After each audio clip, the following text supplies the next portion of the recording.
Hi, YouTube family. It's Carol. I just wanted to kind of explain why I've been down the last couple of days. You know, in my first video, I told you that my youngest grandchild was going to be going to kindergarten.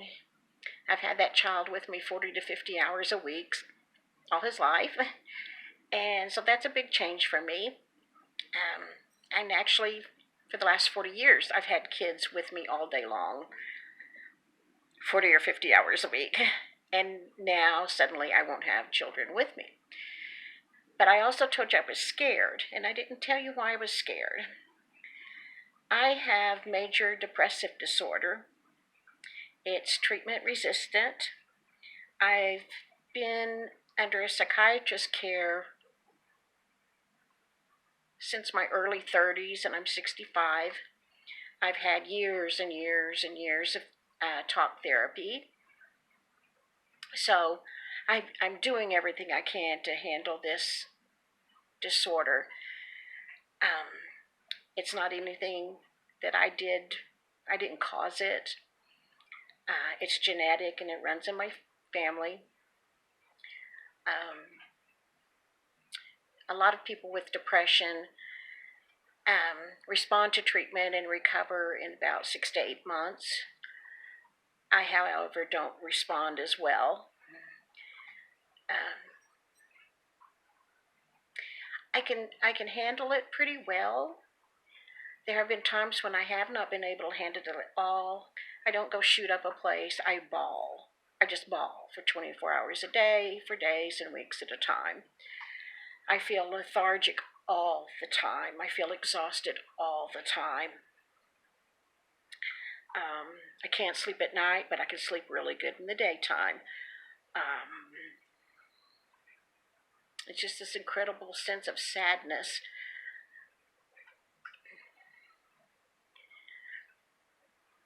I know because psychiatrists tell me that I'm not normal, so I don't know how people are that feel happy all the time. I really practice fake it till you make it. I deserve an Academy Award for working the 20 years I did at this one place with a smile on my face every day, and nobody knew anything was wrong with me, except the people that worked with me the closest, they knew.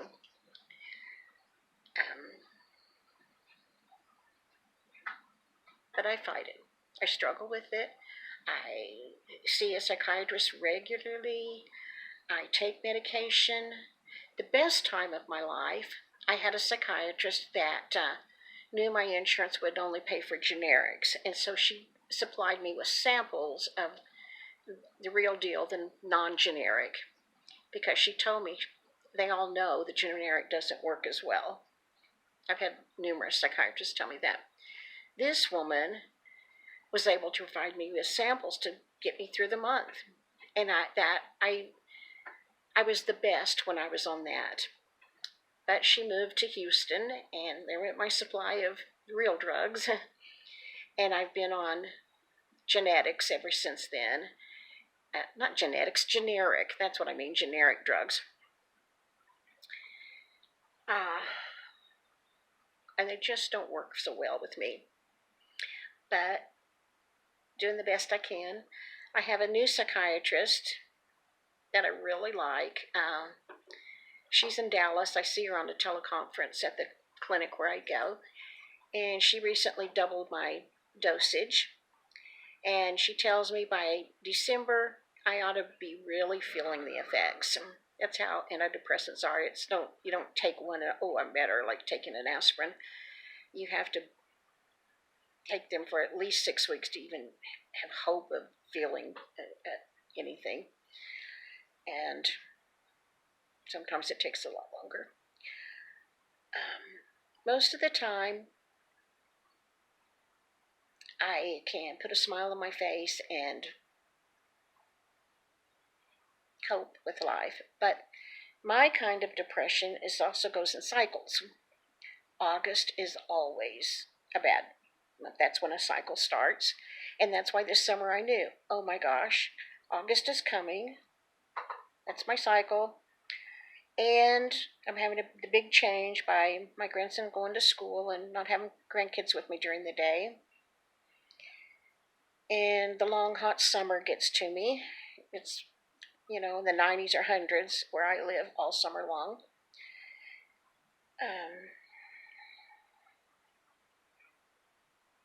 I don't know. That's one of the problems.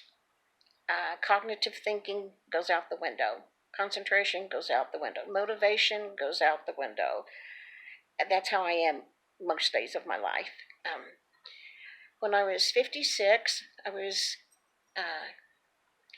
psychiatrists don't call anything a nervous breakdown, but that's the term, we most commonly hear. I had a psychotic episode, is what they call it, where I like nervous breakdown because you're actually broken. Broken describes what happened to me. And I was in the hospital, and while I was there, the psychiatrist told me I would never work full time again. And I thought he was crazy because I support myself. I'm not married. I don't have a money source from anywhere else. At the time, I was working full time in a part time job, just trying to make ends meet. But he was right. My recovery from that psychotic episode took years. In fact, 9 years later, I'm still in recovery to some extent. I wanted this channel because I knew life was changing. I wasn't gonna be babysitting kids anymore, and I knew that would be really hard on me. So I wanted this channel to have something to do. This would give me a purpose in life, because right now I don't feel like I have a purpose. Dogs, no. That's why I have 3 dogs. My neighbor said, "Are you having empty nest syndrome?" when I brought home 2 puppies this summer. I told her, yes, I am. And that's why I have 3 puppies, but I've always had dogs. At one time I had 5 dogs. Dogs never hurt you until the day they die. Anyway, I wanted this channel to give me a purpose, to give me something to concentrate, to give me something to do.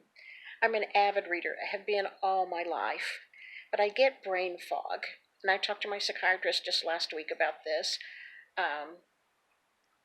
Normally, I read a book every day or 2. But then, after that psychotic episode, it's been a real struggle. Some years, I can read fairly normal. Other years, like the last year, I can read the words, but I can't follow the story. I don't know who the characters are. If I put the book down and come back in a day or 2 and pick it up, I have to start all over because I don't know. My cognitive thinking is gone. I'm just in a brain fog. I can't focus. I have a hard time. Also, I'm hearing impaired. That was a big stress that contributed to my psychotic episode, was that because it is so dang hard to work within the public when you can't hear and you can't understand what they're saying to you. I mean, that is so stressful. The state provided hearing aids for me to keep me in the workforce, but the hearing aids didn't help me a whole lot.